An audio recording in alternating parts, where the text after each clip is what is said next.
नमस्कार. देवमाजावरती स्वागत आहे. आज आपल्याबरोबर श्री उद्धव जोशी आहेत. जय जय रघुवीर समर्थ. तुमचा जो पहिला प्रश्न आहे की उपासना आम्ही करतो परंतु ते निश्चित फळाला येते की नाही येत, मी आम्ही जे करतोय तिथपर्यंत पोहोचत नाही किंवा आम्ही ज्या उपाय मिळण्यासाठी म्हणून आम्ही करतो, आमच्या मनामध्ये जे साध्य करण्याची गोष्ट आहे ती आम्हाला साध्य निश्चित होते की नाही होत, झाली तरी ती आम्हाला जाणीवेप्रत येत नाही, असा प्रश्न तुमचा आहे. तर मृत्यूलोकाचा एक नियम आहे, इथं कोणतीही गोष्ट केल्यानंतर ती व्यर्थ जात नाही. जसं हायड्रोजन आणि ऑक्सिजन एकत्र आले ही रासायनिक क्रिया होते आणि त्याच्यापासून H2O म्हणजे पाणी तयार होतं. म्हणजे काहीतरी केल्यानंतर कुठली तरी गोष्ट घडत असते आणि त्याच्यापासून त्याची फलश्रुती होते. आता ही गोष्ट जी आहे ती आपल्या जाणीवेप्रत येत नाहीये, याचं कारण काय असावं? पहिली गोष्ट म्हणजे की कुठलीही गोष्ट ज्यावेळेला आपण संकल्पना करतो त्या संकल्पाप्रती आपली दृढता असणं फार महत्त्वाचं आहे. आणि दृढता म्हणजे काय, तर विश्वास आहे. विश्वस्तो नैव विश्वस्तः असं सांगितलेलं आहे की विश्वासासारखा दुसरा कोणताही विश्वास नाहीये. एकदा आपण पाय पकडले तर ते सोडायचे नाहीत, हे फार महत्त्वाचं आहे. नाही तर प्रत्येक वेळा आपण बीज लावायचं, रोपटं किती आलंय म्हणून रोज उपटून जर बघायचा प्रयत्न केला तर आपल्याला तो वृक्ष वाढण्यापेक्षा ते लवकर मरून जाणार. त्याच्यामुळं जे काही व्रत किंवा संकल्प आपण घेत असतो मनामध्ये आणि विशिष्ट कार्यासाठी आपण ज्यावेळेस संकल्प करत असतो ते कार्य सिद्धी होण्यासाठी म्हणून त्याची दृढतेनं संकल्प पूर्ती करणं गरजेचं आहे. खूप वेळा संकल्प पूर्ण होण्या अगोदरच तुम्हाला कार्याची फलश्रुती मिळालेली असते, परंतु एकदा सुरुवात केली, तुम्हाला सांगितलं 13 कोटी रामनाम जप घ्या, तर 13 कोटी रामनाम जप घ्यायला सुरुवात अगदी आपण सिंहाच्या चालीनं सुरुवात करत असतो, परंतु हळूहळू काय होतं की त्याचं वाघात रूपांतर होतं, वाघानंतर परत शेळीमध्ये रूपांतर होतं आणि नंतर मेंढीमध्ये होऊन कोंबडीमध्ये होतं आणि नंतर तर त्याची तीव्रता पूर्णपणे संपून जाते. ते इंटेन्सिटी जी आहे ती इंटेन्सिटी राहत नाही आणि त्याच्यामुळं आत्तापर्यंत रामनाम घेतलेलं मग व्यर्थ गेलं का, तर निश्चित अर्थानं हे रामनाम व्यर्थ जात नाही. तुकारामांचं म्हणणं आहे की निश्चयाचे बळ तुका म्हणे ऐसे फळ. निश्चयाचं जे बळ आहे ना त्याच्यासारखं दुसरं कसलं फळ नाहीये. त्यामुळे निश्चय जो आहे हा दृढ निश्चय असला पाहिजे. एका संपादिता तुझं गायीनं अनंत सांगितलेलं आहे. तो अनंत आहे पण तो त्याला एकदा पकडल्यानंतर त्याचंच गुणगान गायलं पाहिजे. आता मी करतोय शंकर महाराजांचं, त्यांची पोथी वाचायला लागले, आता दुसरं कोणीतरी मध्ये चाललं म्हणे नाही स्वामी समर्थ त्यांचे गुरु आहेत, मग स्वामी समर्थांचं आपण करूया म्हणजे ते जरा जास्त पॉवरफुल आहेत. असे लोकांच्या मनामध्ये वेगवेगळ्या गोष्टी येत राहतात. मग आपण निश्चित काय करावं हे संभ्रम होतो. कित्येक वेळेला संकल्पपूर्ती होतच नाही, अर्ध्यामध्ये संकल्प सोडले जातात आणि अर्ध्यामध्ये संकल्प सुटले तर ते पूर्ण फळाला येत नाहीत कधी. त्यामुळं कोणताही संकल्प ज्यावेळेला आपण घेत असतो त्यावेळेला त्या संकल्पाची पूर्ती होणं आणि सातत्यानं करण्याची गोष्ट आहे ती साधना आहे. साधना म्हणजे रोज जेवलेची जेवावे, झोपलेची झोपावे, या नावं साधना असं सांगितलेलं आहे. रोज आपल्याला जेवायला लागतं त्याप्रमाणे रोज साधना ही केलीच पाहिजे आणि साधना केल्यानंतर त्याचं फळ मिळतं. हे व्रत वैकल्य जे आहेत हे सुद्धा साधनेचाच भाग आहे. तुम्हाला सांगितलं जातं की गुरुचरित्राचं पारायण तुम्ही करा, तर पारायण म्हणजे प्रत्येक दिवशी विशिष्ट अध्याय असतात, त्या अध्यायाची संख्या सुद्धा ठरलेली आहे, कोणते अध्याय किती वेळा वाचायचे हे सुद्धा ठरलेलं आहे. त्याप्रमाणे त्याचे नियम ठरलेले आहेत. नियम सुद्धा फार महत्त्वाचे आहेत. आता गुरुचरित्र वाचताना तुम्हाला ब्रह्मचर्याचं पालन केलं पाहिजे, शुचिर्भूतता पाहिजे, मौन पाळलं पाहिजे, तुम्ही कोणत्याही चामड्याची वस्तू अंगावरती घालता उपयोगी नाहीये, रोज दही भात किंवा दूध भात खाल्ला पाहिजे, साखर घालून घालला पाहिजे, ह्या जे नियम आहेत. आणि झोपताना तुम्हाला कांबळीवरती झोपायचे, ज्या ठिकाणी तुम्ही गुरुचरित्राचं पारायण करताय त्याच ठिकाणी तुम्ही कांबळ टाकून झोपायचं आहे. त्यावेळेला तुम्ही गादी वगैरे हे सगळं सोडून द्यायचं आहे, कारण त्या व्रतासाठी लागणाऱ्या गोष्टी आहेत. ते व्रताची तीव्रता जाणवण्यासाठी किंवा त्यातून येणाऱ्या ज्या अनुभूती आहेत त्या अनुभूती कळण्यासाठी म्हणून हे गरजेचं आहे. नाहीतर गुरुचरित्र वाचलं आणि तुम्ही गादीवरती झोपला, तुमची गाढ झोप लागणार आहे. तुम्हाला जरी काही संकेत आले तरी तुमच्या त्या जाणीवेप्रत ते येणार नाही. त्यामुळे जे नियम दिलेले आहेत ते नियम पाळणं अतिशय महत्त्वाचं आहे. त्या नियमाच्या नेढ्यामधून ऐरावत सुद्धा जाईल असं सांगितलेलं आहे, परंतु अनियमित गुहेमध्ये केस सुद्धा अडून राहतो. हे सुईचं नेडं किती छोटं असतं, त्या नेड्यामधून जर तुम्ही ठरवलं, एक प्रोसेस आहे, त्या प्रोसेस फॉलो केली तर तुम्हाला ऐरावत सुद्धा, मी मोठा हत्ती सुद्धा त्याच्यातून जाऊ शकतो. परंतु गुहा कितीही वेडीवाकडी असली पण मोठी आहे, त्याच्यामध्ये केस सुद्धा अडून बसणार आहे.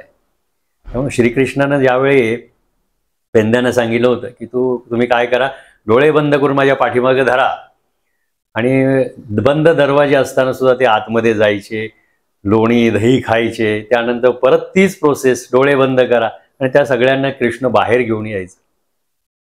आता हे घडतं कसं काय, म्हणून एकानं काय केले, डोळे उघडे ठेवले, बाकी सगळे जे पेंद्या होते त्याच्याबरोबर कृष्णाबरोबर बाहेर निघून गेले, तो एकटा आतमध्ये अडकून पडला आणि चोप मार खाल्ला.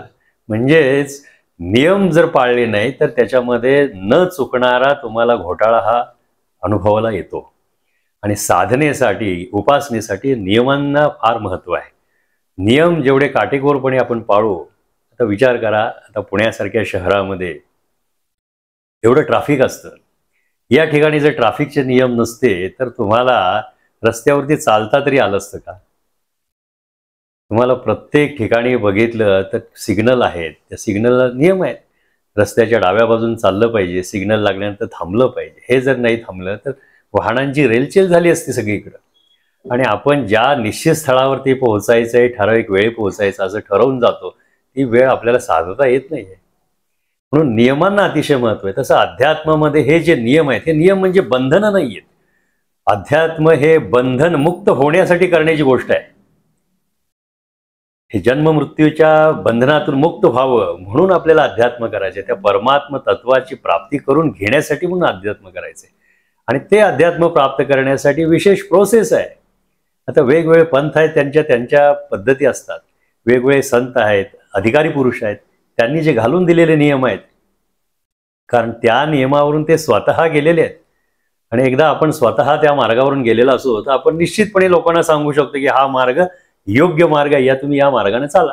आणि त्यांचे अनुयायी काय करतात की त्या मार्गाने चालत असतात आणि म्हणून ते इच्छित स्थळी जाऊन पोहोचतात. आणि म्हणून साधनेबरोबर साधनेच्या नियमांना सुद्धा तितकंच महत्त्व आहे. जो लोकांच्या मनामध्ये संभ्रम येतो की मी करतो तिथं पोहोचतं की नाही, तर हे अगदी 100% सत्य आहे. हे फक्त मृत्यूलोकाचा हा नियमच आहे की कोणतीही क्रिया इथं व्यर्थ जात नाही. प्रत्येक क्रियेचं काहीतरी तुम्हाला फळ मिळत असतं. त्यामुळे तुम्ही चुकून सुद्धा नाम जरी मुखातून घेतलं तरी सुद्धा ते साठलं जातं आणि त्याचा प्रभाव म्हणून तुम्हाला ते मिळत असतं. आता गोष्ट राहिली की अनुभूती आल्या तरी सुद्धा मान्य न करणे. कारण एखाद्याला सांगितलं की तो लक्षाधीश होशील, लक्षाधीश होशील म्हणजे त्याचं स्वप्न काय असतं की लक्षाधीश होण्याचं असतं. परंतु त्याला पैसा एवढा मिळायला लागतो की लक्षाचा कोट्याधीश कधी होतं कळत नाही. मग त्याला असं वाटतं की हे काय, हे महाराजांनी सांगितलंय किंवा त्यांचे नियम पाळले म्हणून झालो असं नाहीये, किंवा मी श्री सुक्त केलं म्हणून झालेलं नाही, हे माझ्या कर्तबगारीवरती झालेलं आहे. परंतु तुमची कर्तबगारी फळाला येण्यासाठी ह्या व्रताच्या संकल्पाचा जो हातभार लागलेला असतो, कृपा लागलेली असते, ते कृपेचं बळ म्हणून तुम्हाला हे वैभव प्राप्त झालेलं असतं. आणि स्वतःच्या कर्तृत्वामध्ये इतरांच्या अनेक लोकांचे कर्तृत्व सामावलेलं असतं. तुम्ही ज्यावेळेस साधना करत असता तुम्हाला साधनेला सहकार्य व्हावं म्हणून पहिली गोष्ट म्हणजे तुमच्या गुरुची कृपा तुमच्यावरती असणं गरजेचं आहे. गुरु कृपा झाल्यानंतर सर्व काही प्राप्त होतं. गुरु कृपा जरी झाली तरी सुद्धा तुम्ही ज्या ठिकाणी बसणार आहात तिथली बसलेली जी जागा आहे त्या भूमीवरती सुद्धा विशिष्ट अधिभार असतात. त्यांना सुद्धा सांगावं लागतं की बाबा रे, मी या ठिकाणी आसनावरती तुझं आसन म्हणून उपयोग करणार आहे, तर माझं आसन स्थिर राहू दे या ठिकाणी, माझ्या साधनेला बळकटी येण्यासाठी तू मला मदत कर. म्हणजे तिथले प्रादुर्भाव बाधत नाहीत त्यांना. वातावरणामध्ये सूक्ष्म जीव आहेत, भूत पिशाच गंधर्व यक्ष किन्नर हे सगळे जे आहेत हे वेगवेगळ्या पद्धतीने या वातावरणामध्ये अवतरित झालेले आहेत. आणि हे जे आहे ते साधनेला मदत करत असतात, कोणाच्या जे त्यांना आवाहन करतात त्यांच्या. आता तुम्ही म्हणाल की भूत प्रेत हे कशी काय आम्हाला हे करतील, तर ही सुद्धा एक सूक्ष्म योनी आहे, वायुतत्वामध्ये योनी आहे ती. आणि ती बऱ्याच अंशी लोकांना त्रासदायक ठरत असते, का तर यांना आपण निगेटिव्ह एनर्जीज म्हणतो. परंतु तुळशीदासांच्या बाबतीत जर तुम्ही पाहिलं तर तुळशीदासांना सुद्धा त्या भूतानीच सांगितलेलं होतं की तुला रामाची भेट होईल आणि घडवून देणार कोण असेल तर तो हनुमान आहे. म्हणजे भूत सुद्धा जे आहे ते सुद्धा लोकांना मदत करू शकतं साधनेमध्ये, परंतु त्याला जर विशिष्ट पद्धतीने तुम्ही आवाहन केलं तर ते मिळेल. तर यासाठी प्रत्येकानं ठरवलं पाहिजे की आपली जी साधना आहे आपण करतोय हे योग्य रीतीने करतोय. नियम आपल्याला जे सांगितले त्याप्रमाणे नियम पाळण्याचा प्रयत्न करावा. उगीच जवळची गोष्ट वाटते किंवा एखादा समजायला नियम बरोबर वाटत नाहीये म्हणून तो नियम टाळणं हे सुद्धा चुकीचं आहे. कारण प्रत्येक कसं आहे की आपण एखादी मॅन्युफॅक्चरिंग प्रोसेस बघितली, एखादा प्रॉडक्ट मॅन्युफॅक्चर करण्याची, त्याचे एक वर्कस्टेशन्स असतात. त्या प्रत्येक वर्कस्टेशन जे असतात त्या स्टेशनमधून ते प्रॉडक्ट पुढे गेलं पाहिजे असा नियम घालून दिलेला असतो. त्याला वर्क प्रोसेस म्हणतात. पण ही जर प्रोसेस फॉलो केली नाही, SOP जर फॉलो केला नाही तर काय होतं, पहिल्यानंतर डायरेक्ट शेवटची जर स्टेप आपण घेतली तर तो प्रॉडक्ट डिफेक्ट फ्री होईल असं सांगता येणार नाहीये. तसं साधनेच्या बाबतीत सुद्धा आहे. तुम्हाला साधन सांगितलेलं आहे की तुम्ही काय करा, आसनावरती बसा. कारण आसन असल्याशिवाय साधन करू नये असं सांगितलेलं आहे. आसनावरती बसा, प्राणायाम घ्या, नासाग्री दृष्टी लावा, तुम्हाला जे आराध्य आहे त्याचं दर्शन समोर घ्या, प्रतिमा डोळ्यासमोर आणा आणि श्वासावरती लक्ष केंद्रित करून तुम्ही काय करा की तुम्हाला जो दिलेला जप आहे ती साधना तुम्ही करा किंवा ध्यान साधना असेल ती तुम्ही साधना घ्या. ह्या पद्धतीनं जर तुम्ही कराल तर तुम्हाला योग्य असं जे इच्छित प्राप्य फल जे आहे ते तुम्हाला प्राप्त होणार आहे. परंतु तुम्ही डायरेक्ट म्हटलं नाही आसनावर काय बसायचं, आम्ही आसनावर बसणार नाहीये, आम्ही उभं राहून करू, तर त्याची फळं वेगळी पद्धतीने मिळतील तुम्हाला. फळ मिळणारच परंतु वेगळ्या पद्धतीने मिळू शकतं. कारण ज्यांनी तो नियम घातलेला आहे त्यांना माहिती आहे की या नियमानं गेला तर पुढं निश्चित त्या ठिकाणी पोहोचणार आहे. त्यामुळं नियमांना अतिशय महत्त्व आहे आणि साधनेच्या बाबतीत साधकानं नियम पाळणं हे फार महत्त्वाचं आहे. त्याला निश्चित आणि निश्चित फलप्राप्ती होते हा मृत्यूलोकाचा नियम आहे. कोणतंही दैवत असं नाही की त्यांचे जे नियम त्यांनी घालून दिलेले आहेत की 13 कोटी जप केल्यानंतर रामाची भेट होणार म्हणजे होणारच, यात काही संशयच नाही आहे. परंतु तो 13 कोटी जप हा केला पाहिजे. तो करण्याची पद्धत जी आहे ही सांगितलेली त्या पद्धतीने केलं आणि त्या पद्धतीने केल्यानंतर निश्चित आणि निश्चित ती फलप्राप्ती होणार. कारण ज्यांनी जे केलेलं आहे तेच तुम्हाला सांगितलेलं असतं आणि त्याप्रमाणे तुम्ही आचरण करता, त्यामुळे तुम्हालाही ते प्राप्त होत असतं. म्हणून त्या शब्दांवरती विश्वास असणं फार महत्त्वाचं आहे. आणि कोणतीही साधना निश्चय जर नसेल तर ती फलश्रुतीला जात नाही, फलद्रूप होत नाही ती.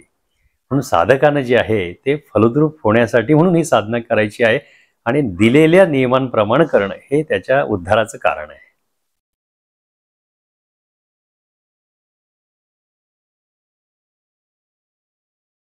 अध्यात्मावर अशीच माहिती मिळवण्यासाठी देव माझा चॅनलला सबस्क्राईब करा